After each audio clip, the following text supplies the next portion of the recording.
Before I studied art, I studied graphic design and worked as a graphic designer for quite some time. For a long time I've collected logotypes and brands from my everyday life and everyday shopping. So in that sense you could say that these brands links us all together. It has to do with everyday routines and everyday rituals.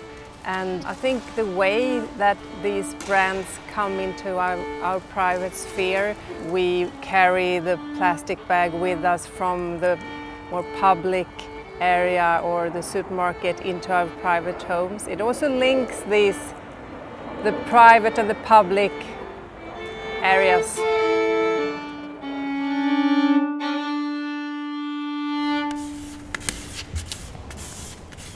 I make the patterns on the computer, of course, and then it takes some time to make the selection and to try out different versions.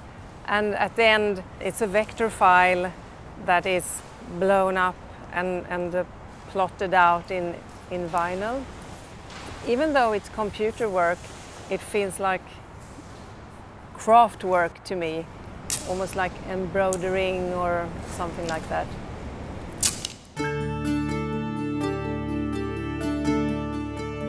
The choice of logos for the pattern is a combination of how they graphically work for the pattern, as well as if I do find the brand name interesting.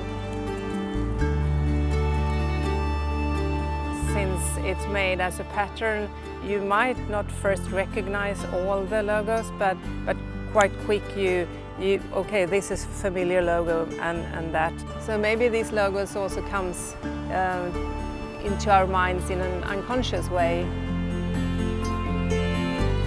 I'm interested in the combination to clash the iconography taken from the Western world, consumer world, with this image which resembles of a sacred mandala, which is a tool that can help in meditation.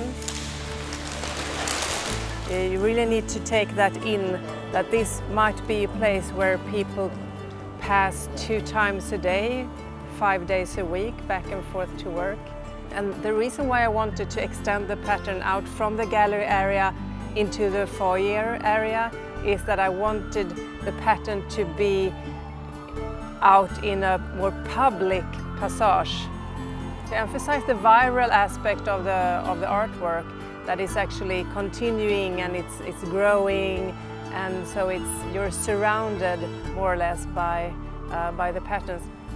And also I like the idea that to sort of merge the artwork into the actual architecture or site, and to me that was more of a challenge and an interesting way of working with my ideas. How and why is it presented here, and what does it mean?